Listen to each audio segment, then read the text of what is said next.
అందరికీ నమస్కారం.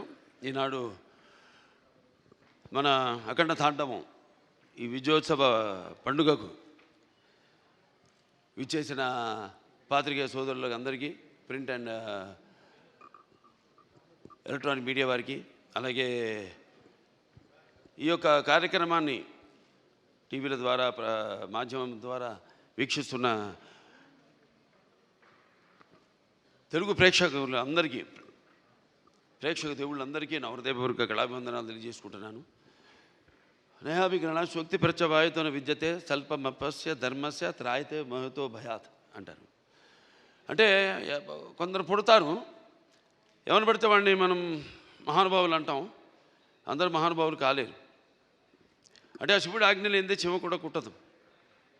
అంటే ఉపకరణాలు ఆ భగవంతుడు ఎంచుకుంటాడు కొంతమందిని ఈ పని కోసమని. అలా ఇవాళ మన భగవద్గీత ప్రచారకర్తలు గంగాధర శాస్త్రి గారు ఇంతకుముందు చెప్పారు, ఎన్నో శ్లోకాలు చెప్పారు. వాటిలన్నిటికీ అర్థం ఇదే. నేను అన్నదానికి ఆయన ఇచ్చిన వివరణ అది. ఇవాళ చాలా సంతోషంగా ఉంది. ఇవాళ ఈ సినిమా విడుదలై ఇవాళ ఇంత విజయవంతంగా ప్రదర్శించబడుతున్నందుకు మా తెలుగు ప్రేక్షక దేవుళ్ళకి అందరికీ కాదు, యావత్ భారతదేశపు ప్రజలందరికీ నా హృదయపూర్వక కృతజ్ఞతాభివందనాలు తెలియజేసుకుంటున్నాను. మరి కృతజ్ఞతలు తెలియజేసుకున్నందుకు, ఎంత మంచి పాఠం ఇచ్చినందుకు మీరు కూడా రుణం తీర్చుకోవాలి. అంటే ఎప్పుడు అంటారు శత్రు రుణం, లేకపోతే మన రుణశేషం అగ్నిశేషం శత్రుశేషం ఉండకూడదని. అలాగే ఈ శేషం కూడా మీరు ఉంచుకోకుండా ఏ ఉద్దేశంతో అయితే ఈ సినిమా తీసామో ఆ ఉద్దేశాన్ని మీరు పాటించాలి. ఏదో మనం వింటాం, గుడికి వెళ్తాం, ఏదో దండం పెట్టుకుంటాం దేవుడికి. ఎందుకు? ఇప్పుడు ఆయన అన్నారు గంగాధర శాస్త్రి గారు ఇంతకుముందు, అది గుడికి వెళ్ళి చేస్తే అది భక్తి అవుతుంది. అదే మనం మొత్తం లోకాన్ని అవగాహన చేసుకుంటే అది జ్ఞానం అవుతుందని. అంటే మనిషి పుట్టుకకు ఏదో ఒక కారణం ఉంటుంది, అందరూ కాదు. సరే, ఇవాళ ముందుగా ఆ తండ్రి గారిని తలుచుకోవడం నా విద్యుత్ ధర్మ ఆగ్రత సంపర్తం వాగ్రత ప్రతిపతే జగత పితరం వందే పార్వతీ పరమేశ్వరం. అంటే ఆది దంపతులు అయిన ఆ శివపార్వతులు, వాళ్ళ ప్రతిరూపమే నా తల్లిదండ్రులు. ఎవరి తల్లిదండ్రులైనా ఆ పార్వతీ పరమేశ్వరుల యొక్క రూపాలే. నగాత్ర పరమంత్ర నమాతు పరిదేవత నాహరే పరతశ్రాత నానృతాత్ పాతకం పరం. ఇది తల్లి ప్రార్థన. యస్మాత్ పార్థివదయ ప్రాదురూపుతున్న భక్తి గురుణ సంతుల మాంసే సహస్రం తస్మై సర్వజ్ఞ మూర్తే పిత్రే. ఇది తండ్రి మంత్రం. అంటే మనకు సగం దేహాన్ని ఇచ్చి మనల్ని ఇటువంటి గురువులు దగ్గర ఎంతోమంది, అందరూ సరస్వతి పుత్రులే. ఇక్కడ గంగాధర శాస్త్రి గారు ఉన్నారు, అలాగే అక్కడ మన కాసర శ్యామ్ గారు అయితేనేమి, లేకపోతే మన నాగ్ గురునాథ్ శర్మ గారు అయితేనేమి, మన కళ్యాణ్ చక్రవర్తి గారు, అందరూ సరస్వతి పుత్రులమే. సో వాళ్ళందరి దగ్గర ఇటువంటి మంచి పాఠాలు నేర్చుకోవడానికి, మంచి గీతాలు వినడానికి ఇటువంటి బ్రహ్మాండంగా అద్భుతంగా మన నందమూరి తమను అద్భుతంగా వాటిని చెప్పాడు. అతను పడ్డ శ్రమంతా ఒకటే. నాకు వచ్చిన అందరూ ఏమంటున్నారంటే, ఈనాడు సనాతన హైందవ ధర్మం మీసం మెలేసిందని ఈ సినిమా చూశాడు. అంటే మంత్రోచ్చారణ, అలాగే వేదం, అలాగే మన భారతదేశపు మూలాలు, మన ధర్మం, మన గర్వం, మన తేజస్సు కలిగలిపిన సినిమా అఖండ అని అందరి ఆబాలగోపాలం. మన ఆంధ్ర తెలంగాణ రాష్ట్రాలే కాదు, లేకపోతే ఎక్కడ అభిమానులు ఉన్నారో అక్కడ ఆ రాష్ట్రాలే కాదు, యావత్ ప్రపంచం ఇవాళ కోడే కూస్తుంది. అంత అద్భుతమైన సినిమా మాకు అందించినందుకు మీ అందరికీ మా కృతజ్ఞతలు తెలియజేసుకుంటున్నాను. అలాగే అద్భుతమైన అంటే ఈ సినిమాలో ఒక్కొక్క డైలాగ్ ఒక్కొక్క ఆణిముత్యం అంటున్నారు. అలాగే ప్రతి సీన్ కూడా ఒక ఉద్వేగం, ఒక ఉద్రేకం, అలాగే ఒక ఉత్తేజ ప్రకంపనం అంటున్నారు జనం ఈ సినిమాని చూసి. సో సినిమా అంటే కేవలం ఈనాడు దైనందిన కార్యకలాపాల్లో పడిపోయి మనిషి తన అన్న వస్త్రాలతో పాటు ఈ యొక్క సినిమాని కూడా ఒక మాధ్యమంగా ఎంచుకున్నాడు, ఒక అవసరంగా. అంటే ఎవ్రీడే ఏమంటాం మనం, కన్జ్యూమబుల్ కమోడిటీగా, నిత్యవసర వస్తువుగా. మరి ఎటువంటి సినిమాలు తీయాలి మనం అన్నది కూడా మనం ఆలోచించవలసిన అవసరం ఉంది ఇండస్ట్రీలో పెద్దలు. అటువంటిది ఈరోజు నాకు చాలా గర్వంగా ఉంది. నా 4 సినిమాలు, ఇది 5వది. 6 రాబోతుంది రేపు, దానికి కూడా చెప్పా.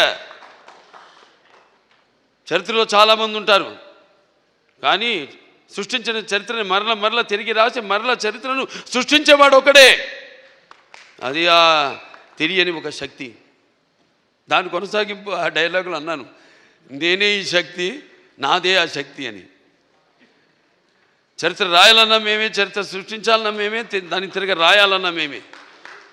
ఎంత నేనేదో పొగరుతో చాలామంది అంటారు, ఏంట్రా ఏం చూసిరా బాలకృష్ణ ఇంత పొగరని. నన్ను చూసుకునే నా పదునైన పొగరని నేను అంటాను. ఎవరిని చూసుకుని ఇంత ధైర్యం అని ఉలిక్కిపడి చేస్తుంటారు.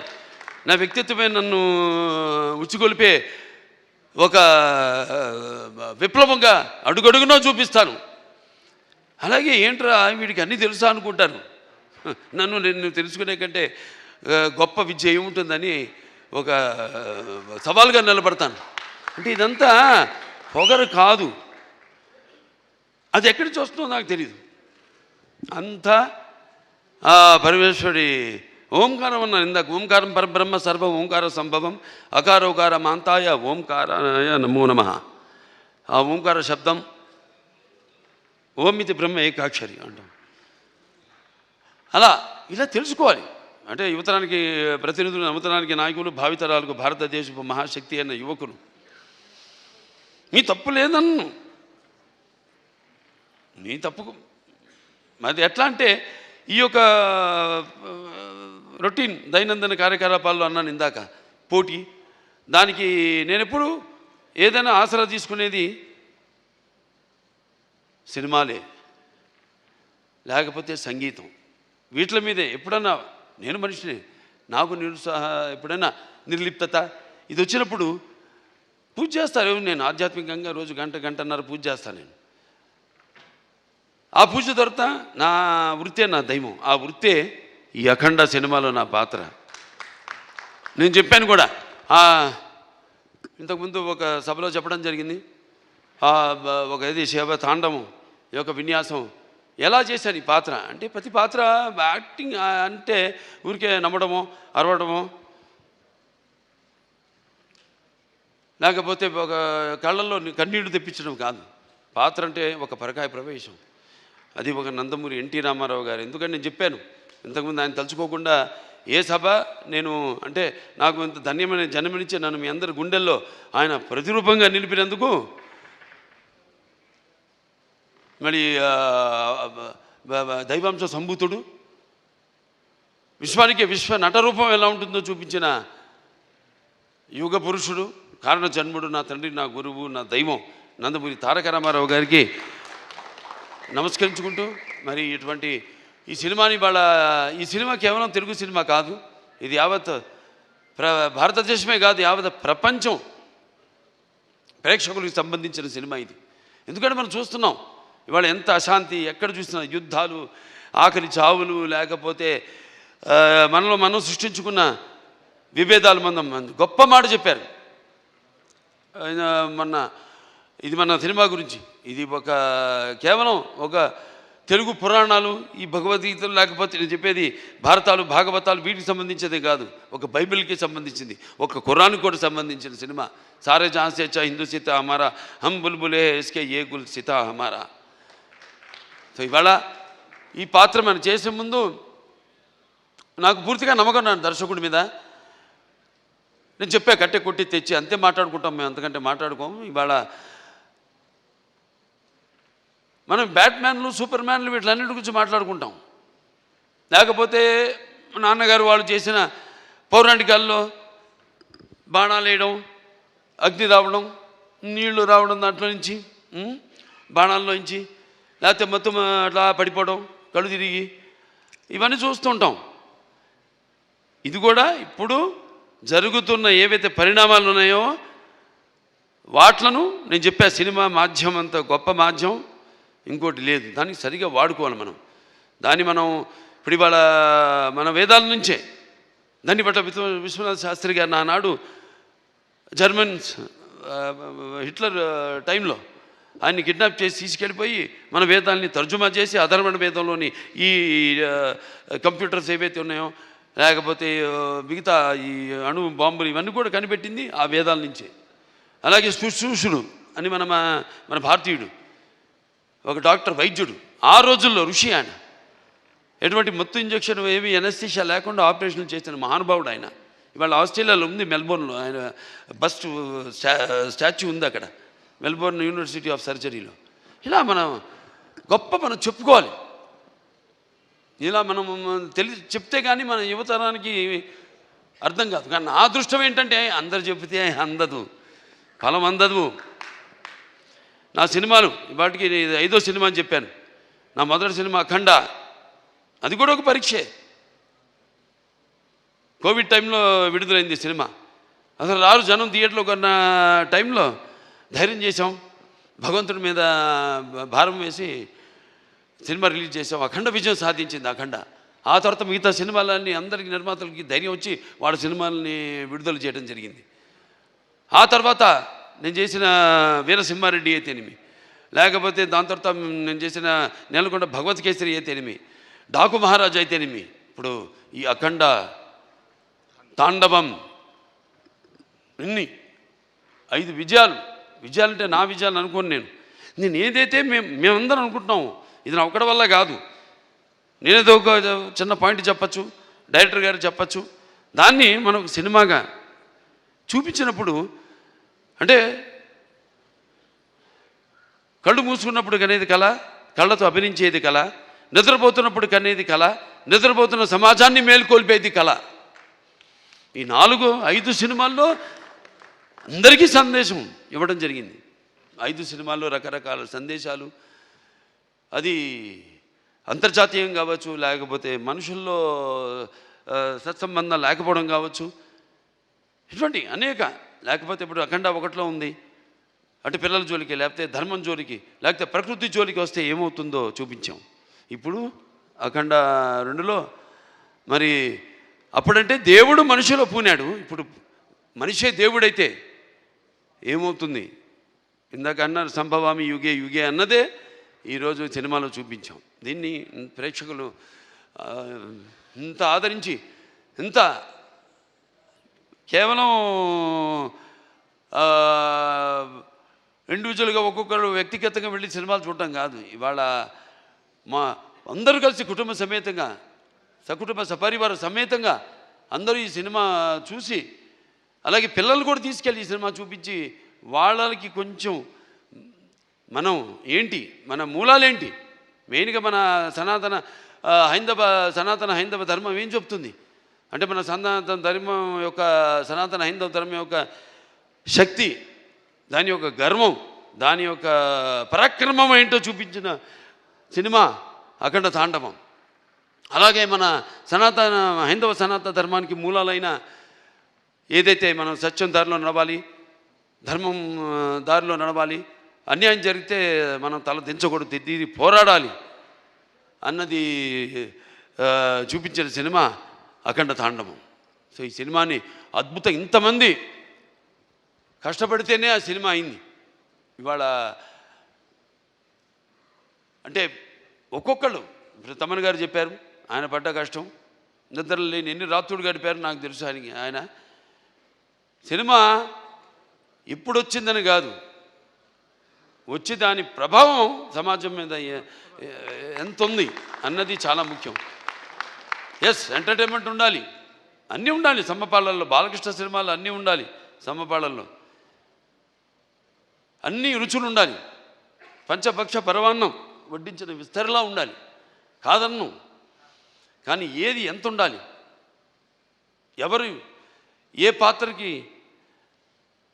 పాత్రలకి న్యాయం చేస్తారు ఏమిటి అన్నది ఒక్కొక్కటి ఒక్కొక్క పరీక్ష మాకు. అలా ఏదైనా ఏం జరిగినా అంతా ఆ భగవంతుడి మీద భారం వేసి మన పని మనం చిత్తశుద్ధితో చేస్తే ఆ చిత్రం ఒక మంచి సందేశాన్ని ఇటువంటి పరిస్థితుల్లో ఇవ్వడం, దాన్ని ప్రేక్షకులను ఆదరించడం, ఇంత అఖండ విజయం చేయడం మా అందరికి ఎంతో ఒక అనిర్వచనీయమైన అనుభూతిగా ఉంది. మాకు గర్వం చెప్పం, ఇంకా చేస్తాం. ఇవాళ ఈ సభ ఎందుకు పెట్టుకున్నాం? ఓ సినిమా చేసాం, అయిపోయింది. ఆ సినిమా విడుదలయ్యే వరకు ఆ సినిమా ఎలా ఉంటుందా, ప్రేక్షకులు ఎలా ఆదరిస్తారా అని ఎదురు చూస్తూ ఉంటారు అందరూ. సో పిక్చర్ విజయవంతమైనప్పుడు అంటే ప్రేక్షకులు మనం వెన్ను తట్టి ఇలాంటి సినిమాలు ఇంకా మాకు ఇవ్వండి అని వాళ్ళు మనల్ని ఉత్సాహపరిచినట్టే. మాకు భయమే లేదు, తట్టక్కర్లా, చేసి చూపిస్తాం. దానికోసమే నేను చెప్పా, నేహాపి కిరణశోక్తి ప్రత్యవాయన విద్యతే స్వల్పమపస్య ధర్మస్య త్రాయతే మైతో భయాత్ అని. మరి తిరిగి అక్కడికే వస్తున్నా. సరే, ఏదైనా ఈ సినిమా కష్టపడిన వాళ్ళందరూ కూడా నా కృతజ్ఞతలు చేసుకుంటూ నా అభినందనలు, వాడికి నా అభినందనలు, అలాగే ప్రేక్షక దేవుళ్ళందరూ కూడా ఈ సినిమాని ఎంత అఖండ విజయం చేసిన ప్రేక్షక దేవుళ్ళందరూ కూడా నా కృతజ్ఞతలు తెలియజేసుకుంటూ, ముఖ్యంగా దిల్ రాజు గారు ఇక్కడున్నారు, దిల్ రాజు గారికి, మన మ్యాంగో రామ్ గారికి, అలాగే మన రిలయన్స్ సీతార్ గారికి, డాక్టర్ సురేందర్ గారికి, కొబ్బరినేని గారికి, అందరికీ వాళ్ళు పడ్డ శ్రమ ఈ సినిమా విడుదల కావడానికి అంటే దేవుడు పెట్టే పరీక్ష అది. దీనికి ఏమీ మేము, ఎందుకంటే మీరు ఇచ్చే అఖండ విజయం ముందు ఇది ఎంత ఆఫ్టర్ ఆల్ నథింగ్. నా తల్లి గారు విజయలక్ష్మి సుందరం గారు పాత్ర చెప్పక్కర్లా, ఎందుకంటే కొన్ని పాత్రలు నేను చెప్పకూడదు అక్కడే, ఎందుకంటే ఆ పాత్రలు నేను చెప్పేదానికంటే గొప్ప పాత్రలు సినిమాల్లో. ఆ శివుడే వచ్చి ఆ చితికి నిప్పంటిస్తే స్వామి అని పలకరించి అద్భుతమైన సన్నివేశం ఒక్కటి కాదు, ఆ సినిమాలో అన్ని అద్భుతమైన సన్నివేశాలు ఇందాక చెప్పాను నేను. సో మనస్ఫూర్తిగా అందరికీ, ఇక్కడ నా టీం వాళ్ళందరూ కూడా, రామ్ లక్ష్మణ్ హాస్టల్కి అయితేనేమి, లేకపోతే మా కళ్యాణ్ చక్రవర్తి గారు, కాసాల శ్యామ్ గారు, అలాగే మన నాగ గురునాథ్ శర్మ గారు, అందరికీ, మా డాన్స్ మాస్టర్లు శేఖర్ గారికి అయితేనేమి, భాను మాస్టర్కి అయితేనేమి, అలాగే వాళ్ళ గాత్రం ఇచ్చిన సర్వేపల్లి సిస్టర్స్ అయితేనేమి, లేకపోతే సౌందర్య సిస్టర్స్ అయితేనేమి, కృష్ణ గారు అయితేనేమి, సౌందర్య గారు అయితేనేమి, గంగాధర్ గారి గురించి, కొందరి గురించి నేను అన్నాను. నేను చెప్పేటంత వాడిని కాదు, పాత్ర అయినా కానీ సినిమాలో ప్రత్యక్షంగా అయినా కానీ నేను అంత పెద్దోడిని కాదు. మా వాళ్ళ గురించి మాట్లాడాల్సిందంతా ప్రేక్షకుల గురించి అంతే. అదే ఈ సభకు ముఖ్యంగా ఇవాళ జరుపుకోవడానికి, ఈ పండుగ జరుపుకోవడానికి. సో ప్రేక్షకుల దేవుళ్ళందరికీ మరొకసారి నా ఈ ఇంత అఖండమైన విజయాన్ని మీకు మీరు దక్కించుకున్నందుకు, మీకు మీరు ఇచ్చుకున్నందుకు మీ అందరికీ నా అభినందన తెలియజేసుకుంటూ నేను సెలవు తీసుకుంటున్నాను.